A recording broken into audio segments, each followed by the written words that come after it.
I'd met him on the phone a couple times, never met him until I heard him talk, and I was blown away. I say the day we're flying from Malaysia to Singapore, I said, can we sit together in first class? I need to chat with you. This guy's got the best mind I've met since Bucky Fuller, and that's his partner, Royce Kruger. And Royce is the guy who made our friend Dr. Steve Covey a billionaire and opened up 70 things. And I'm going to show you how that's going to affect you in a second if you're ready. Everyone say, I'm ready. What we decided to do is, how many of you, if you're going to play, would like to play big? Could I see a raise hand? See, if you play small, you get small results. So we've written a book together already, which you're going to get as an e-book, and it's called The Big, right? And this guy only knows how to play big. When Steve Covey wanted to come to Japan, and Skinner had been living there 22 years, and he'd sold 5,000 books of, 7 Habits. Skinner rewrote it in Japanese from an American point of view, because he's an American, and sold 1 million the next year.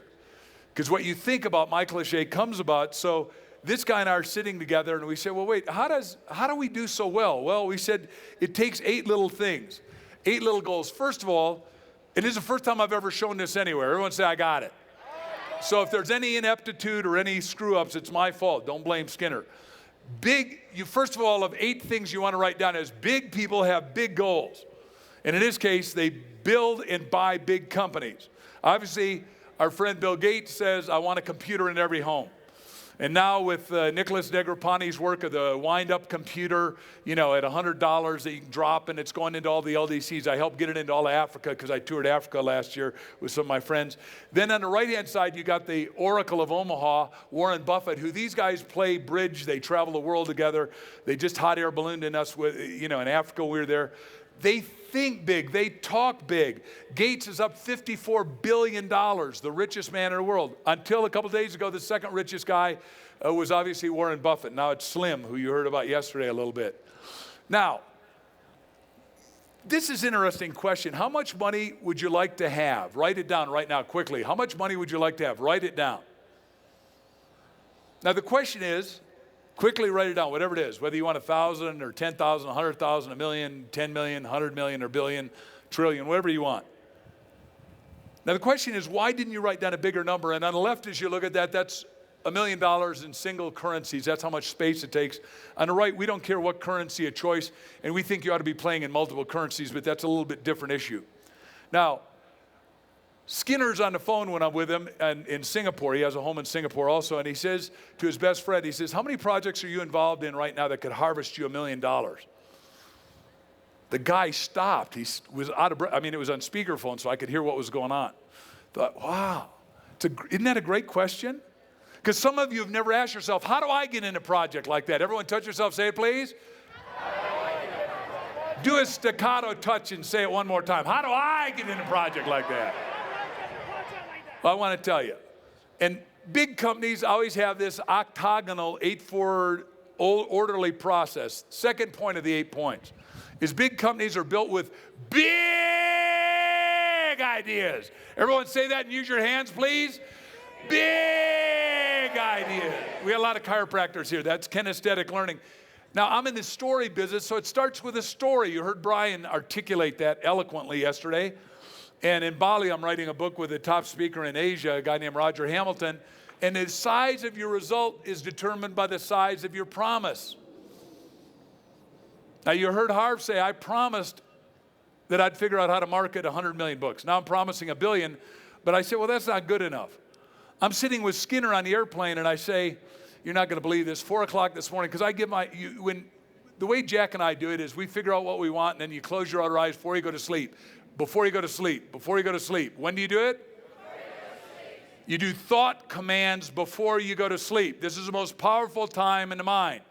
The subconscious never sleeps. It is always out doing your bidding. If you want something, do not think bad thoughts before you go to sleep. The Bible says never let your wrath, anger, pissed offness, whatever languaging you use, go down upon you. Don't be angry at your spouse or your spouse equivalent or whatever the deal is. Go to bed with a smile on your face and see that the day is going to work out. Segment and intend what you want the next day. Anyhow, I said, how am I going to sell 1 billion in a day? 1 billion in a day, 1 billion in a day, 400 times. 4 o'clock in the morning, I said, I'll wake up. That's when I do my clear envisionment.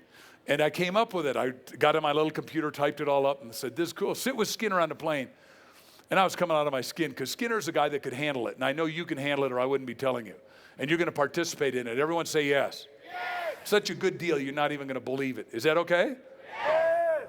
Because you're the first to hear about it in mass.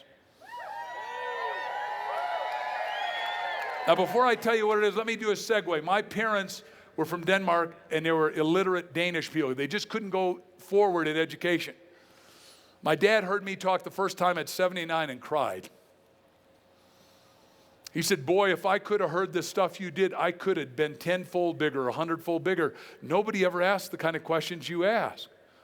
See, if you say what he was a baker, and a very good baker. He's a great man, stoical and strong, generous, loving, but he didn't have an education.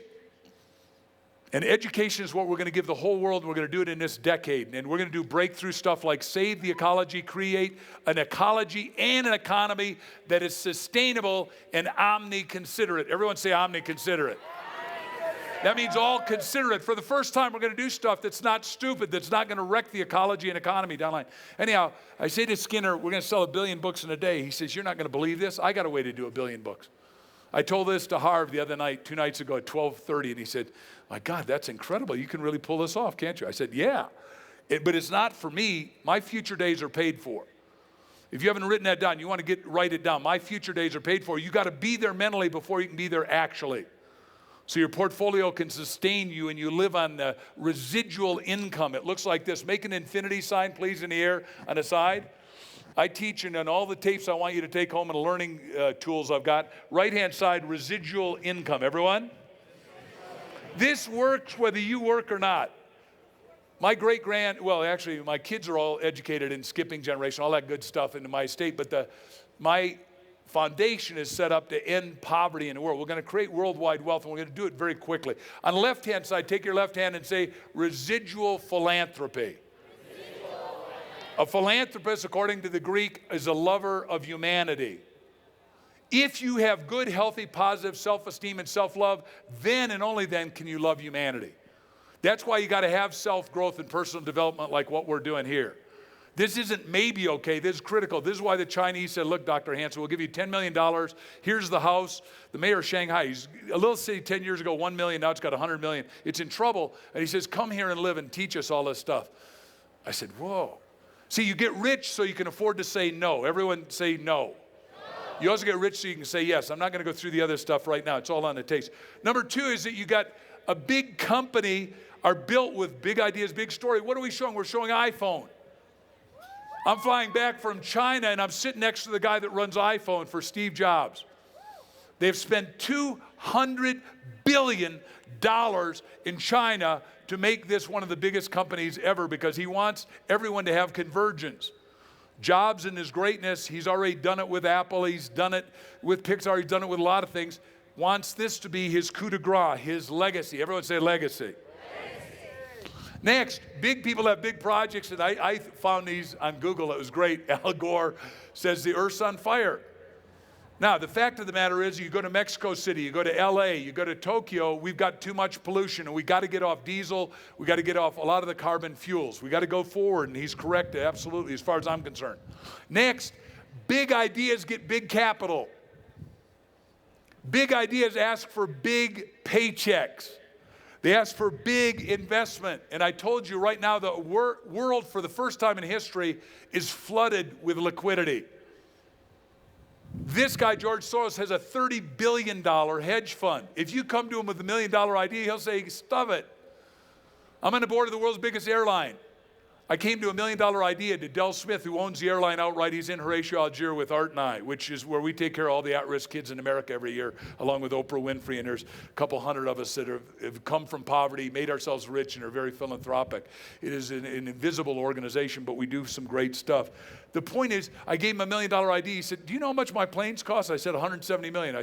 He said, I have 337. He said, that's like giving me a penny. It doesn't do any good. Give me $1 billion idea and I can work with you. Point at your temples 2 fingers and say, I got it.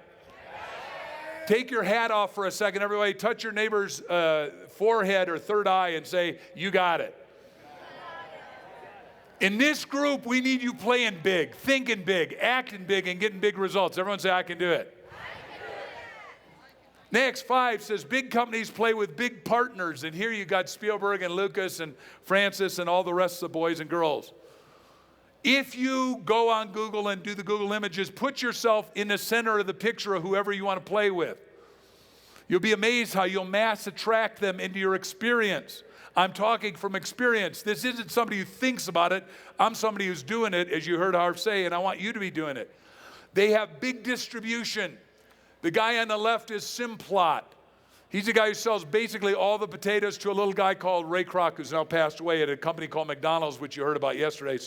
But big distribution. Number 7 is big charity. Paul Newman goes to a restaurant, hates the dressing, makes a dressing, gives it out to all of his friends. They all said, make it. We want you to sell it. He says, I'll give all the profits to charities like Hole in the Wall Gang. He finds out he's given away $200 million. They come to him and say, Paul, the need for the kids in America is not what you've given. We need $100 million a year just for America. Paul doesn't go, oh, wine. I'll go put my hand out. I'm famous. I'll ask for the money. This is what I'm teaching you. Do not start your 501c3. Get rich. Start your 501c3 with your own money. Have you all got it? It's critical. He starts a new restaurant chain. In Westport, Connecticut, it's Newman's Own. He got the top, he's Italian restaurateur making the best food in the world. He's going to franchise it this year, and the franchises will make $100 million. He's personally going to take care of the problem. What's the point? I believe every one of you have a problem. And what you heard yesterday, Clem Stone, Jack was his chief of staff after he got out of Harvard for a while. He'll talk about that. But Clem said, problems are good. Everyone say, my problems are good. See, if your perspective is that they're bad, you shut down. If your perspective is that they're good, you figure out how to solve them for you and then everybody else. Everyone say, and everybody else. Paul Newman's the example, I think, of what good charity is about. Art is the example of what good charity is about. Nancy Reagan comes to Art and says, hey, look, your best friend Ronnie has got Alzheimer's.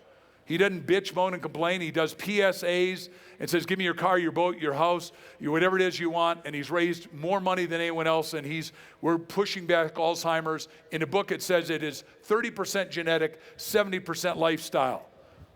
What that means is that you got to keep thinking. You got to keep contributing. What we said in this book is don't go to retirement. That is a ripoff to your consciousness, your life, and your soul. We want you to golf. We want you to play cards, whatever it is that you want to do, go fishing. But you want to be into refirement, not retirement. Everyone say refirement. Everyone say not retirement.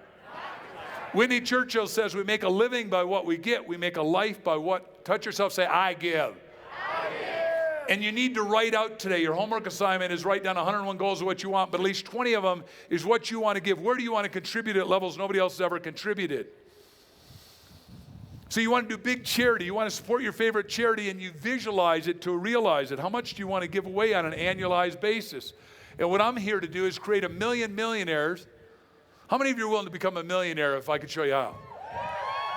That give $1 million back to their church, charity, Ashram Mosque, or its equivalent. I don't care where you give. The spirit of the earth is those of us who contribute. And I know we got a lot of countries represented here, but Americans are 21 reasons we're the greatest. I wrote a whole book on it. I'll email it to you probably. But the point is, the number one is that we're the greatest givers individually and collectively. Everyone say yes. And we're inspiring the worth to do it, because when I was in China with 3,000 people a day trying to teach them all this kind of stuff, and they're not allowed to leave China. And everybody in the room was a multi-millionaire. One guy sat with me at dinner. He owns a 1,000-lane bowling alley. We don't have stuff like that. But if you live in Shanghai, you're not allowed to go to Beijing. You and I don't know what good freedom we got. Now, they are moving in our direction at lickety-split speed. And we need to help them and serve them more and get money coming back. One of the things I believe in, you heard about it yesterday, is microcredit. The one I like is Unitas, which you give them $100. My goal is to get every one of you to give $100 a month when you're in a place that you can do it. That'll be $100 million a month because I want 1 million people doing it. That's $1 billion a year. In 5 years, I can end poverty because we teach the little people in Bangladesh and India and Mexico how to get out of poverty, how to be self-reliant, self-sufficient, self-energizing, which is what Art and I are teaching. We call it entrepreneurship. You take low value and make yourself a high value to yourself, to your family, to the future, and to the marketplace. What we want to do is create senior entrepreneurship with the 78 million baby boomers who've all been lied to. Don't worry, Social Security will take care of you. There's no money in the till in case you ain't got it. It's social insecurity, and anybody who's expecting it is taking idiot pills. What this shows is that's how life is supposed to work. Everyone open your mouth and go, ah. Isn't that a beautiful picture? What you want to understand is that there's a millionaire's mountain. All of us are born naked, helpless, and ignorant. Now, some of you had rich parents or middle-class parents or poor parents. Doesn't matter. It matters that you have a dream, that you put together a team. Take your index fingers, if you look at me at a second, please, like this. Put them together, look at it and say 1 and 1 equals 11. Now, I've re-acronym team to say together everyone accomplishes, everyone, the last M says miracles. Say miracles. I mean, Jack and I have done miracles. I mean, let me just tell you one real quick, and then we'll go forward. We just had a woman at our seminar. We do a seminar called Mega Book Marketing, 37 ways how to make every book a bestseller and do it in a month. And some of you have been to it, and I see you waving and saying thank you, and thank you for coming, because we want all of you to be in the intellectual property business, not maybe. And get your kids in it too, because America needs to be the software capital to run the hardware and take care of 7 billion people. It's a brand new time. Other people thought they're in the most exciting times, but as you heard my dear friend Brian Tracy say, we are in the boomingest times, and it's the long tail. There's a book called Long Tail Boom that shows that. Anyhow, lady comes and tells us this story with tears in her eyes and says, 7 years ago, I'm pregnant, I've got no husband, I'm gonna have the baby, give it up for adoption, I'm starving to death, I'm eating garbage out of the back of McDonald's every day, I go in there to wash up. Things are really bad. I'm going to kill myself because nobody loves me and nobody cares. She said, I'm in Cleveland, Ohio. I got her permission to tell a story. I'm freezing. I got goosebumps on my goosebumps. And she said, I didn't know what to do. And I could read, so I went in the library, and there's a whole section called inspiration books. And your chicken book was open to a story called Puppies for Sale. You can go back and read it later. It's a great story by our friend Dan Clark. She said, I read it. It gave me a reason to live. She says, it's now 7 years later, I'm happily married. I now have 3 kids. I got the greatest husband in the world. But the best part is that I've opened up 28, and she never told us this until after she'd done it, Chicken Soup for the Soul kitchens. I feed 10,000 people that are in the same, mostly women, that are in the same ugly situation I am, that have nobody that loves them and nobody will take care. Is that cool or is that cool? If you change your story, you change your life. If you change your story, you change your future. If you change your story, you can serve a lot of people in Christ. When the boys are getting their feet washed, they usually say, boss, boss, boss, how do you become great? How do you become a great boss? Come on, tell us, tell us, tell us. And he says, the greatest amongst you is servant of all. You aren't a normal group. Normal people during the 4th of July week don't sit in the hot sun in snow mass and listen to thinkers, person after person, telling you that you can be, do, and have all the good that you desire. I want you to impound this and implode it. I want you to take home all of my stuff and everybody else's stuff. I want you to get it signed. I want you to make sure that you live in the vibration of can do. Because the world's full of entropy, tear down, and we're here for syntropy. This is invisible to the world. Okay, so the deal is, the high goal then is to get into multiple sources. If you got one source of income, it's called a job. It means you're just over broke. I want you to have a real MBA, a millionaire's bank account. Everyone say that, please, eh? Now, I differ from everybody else's definition of marketing. I say marketing is storytelling. Now, you heard Gerber allude to it, but I define it just a little harder and say, look, whoever tells the best story gets a sale, gets a business, gets a PO. For those of you that are doctors, gets the patient, gets the client, gets the customer. Everyone say, I got it. Memorize your story, rehearse it, drill, practice it. Make sure you run it by, as you heard Brian say yesterday, somebody better than you, and they tell you where the flaws are, so you can do like I teach in the Aladdin Factor how to do a 2-minute irresistible sales presentation so you can get all the good you desire. If you wonder how good this stuff is, a lady lives in Hell's Kitchen, Spanish Harlem, sorry. Deborah Rosada Shaw. She said, I could look through the walls of the holes because we're so poor. These tapes fell off the bookshelf at me at a bookstore. I didn't have the money, but I stretched and bought them. 4 years later, she made $306 million last year at Walmart selling umbrellas that light up. She's now on the board of Walmart. She's on the board of Office Depot. She's on the board of PepsiCo, all because of the Aladdin Factor tapes, because they taught her how to ask.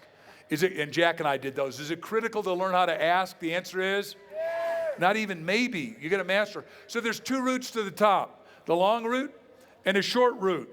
Which one do you want? Shake your head no and put up 2 fingers, say both. The long route is compound interest. Einstein said it's a great wonder of the world.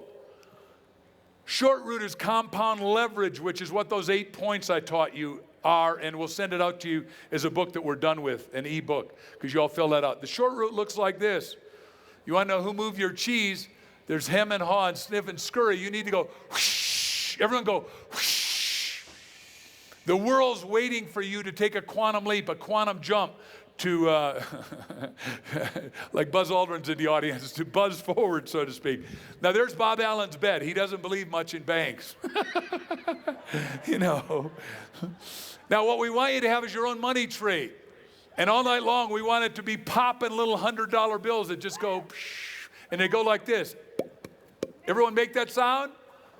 Keep doing it. Now, some of you think that would keep you awake at night. But I promise you, I sleep like a baby. I promise you, Art Linkletter, who used to be on ABC, NBC, and CBS every day for 29 years, get clear that this guy's been doing it for a long time and is still doing it. He's the example of what the good life can be.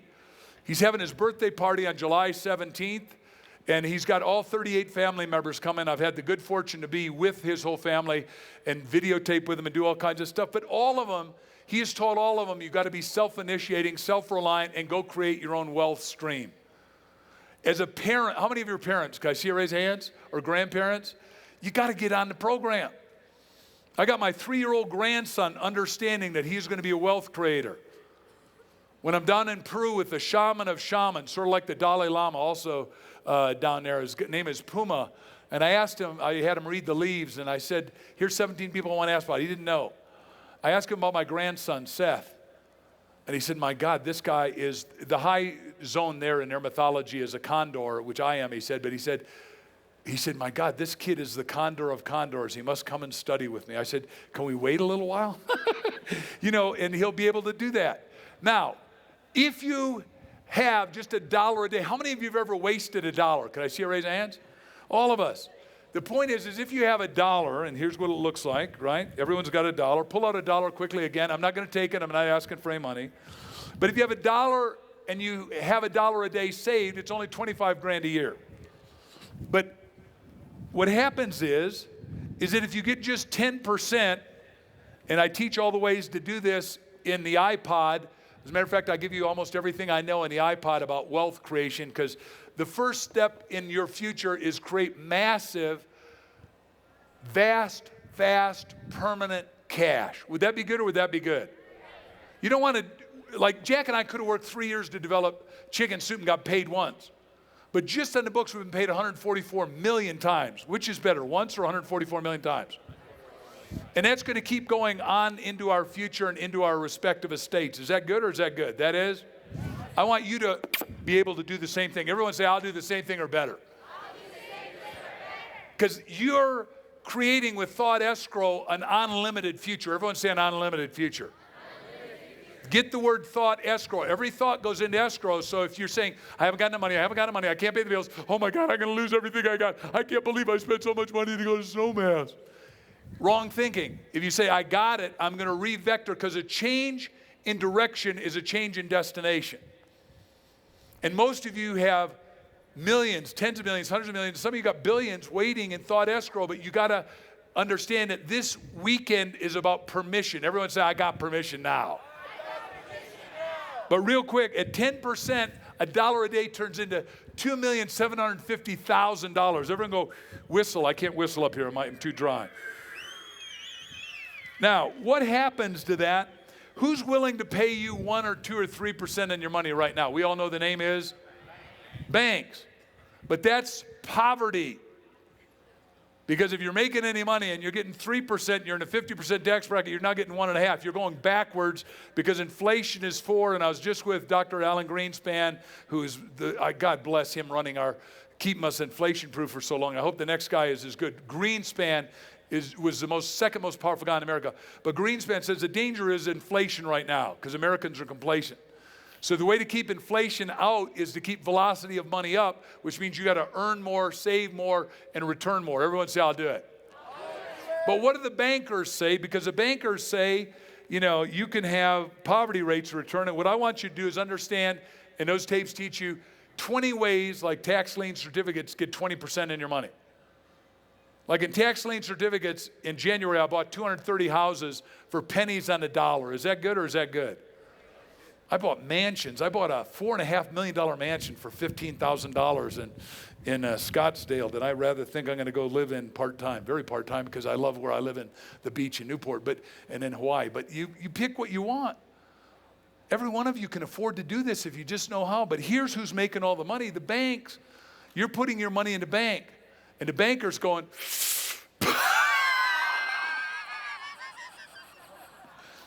they give me all their money. Look like Willie.